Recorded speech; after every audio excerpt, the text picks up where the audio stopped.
ইংরেজবাজার পৌরসভার উদ্যোগে ঢালাই রাস্তার কাজের শিলান্যাস করা হলো শুক্রবার সকালে। প্রায় 7 লক্ষ টাকা ব্যয়ে করা হবে ড্রেন সংস্কার এবং ঢালাই রাস্তা। ইংরেজবাজার পৌরসভার 18 নম্বর ওয়ার্ডের সাঁকুপাড়া এলাকায় কালী মন্দিরে পুজো দিয়ে এবং নারকেল ফাটিয়ে রাস্তার কাজের শিলান্যাস করা হলো। উপস্থিত ছিলেন ইংরেজবাজার পৌরসভার পুরপ্রধান কৃষ্ণেন্দু নারায়ণ চৌধুরী, বিশিষ্ট আইনজীবী অসিত বরণ বোস, স্থানীয় কাউন্সিলর নিবেদিতা কুণ্ডু, প্রাক্তন কাউন্সিলর আশিস কুণ্ডু সহ পুর আধিকারিক এবং ওয়ার্ড কমিটির সদস্যরা। অল্প বৃষ্টিতে ওই রাস্তায় জল জমে যেত।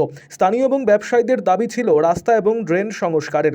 জল যন্ত্রণা থেকে মুক্তি দিতে ইংরেজবাজার পৌরসভার পক্ষ থেকে ড্রেন সংস্কার এবং ঢালাই রাস্তার কাজের শিলান্যাস করা হয় বলে জানান পুরপ্রধান কৃষ্ণেন্দু নারায়ণ চৌধুরী। আরও আপডেট থাকতে আমাদের ভিডিও শেয়ার ও ফেসবুক পেজটিকে লাইক করে ফলো করে দিন। এখানে সাঁকোপাড়ার এই রাস্তা,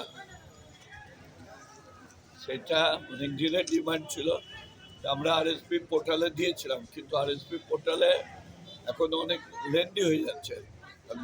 এর মধ্যে কারণ হচ্ছে আমাদের দুয়ারে পাড়ের সমাধানের টাকা দেওয়া হচ্ছে আদার্স।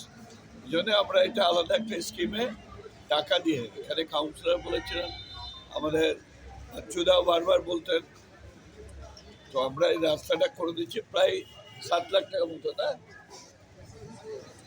7 লাখ টাকার মতো এটা খরচা হবে।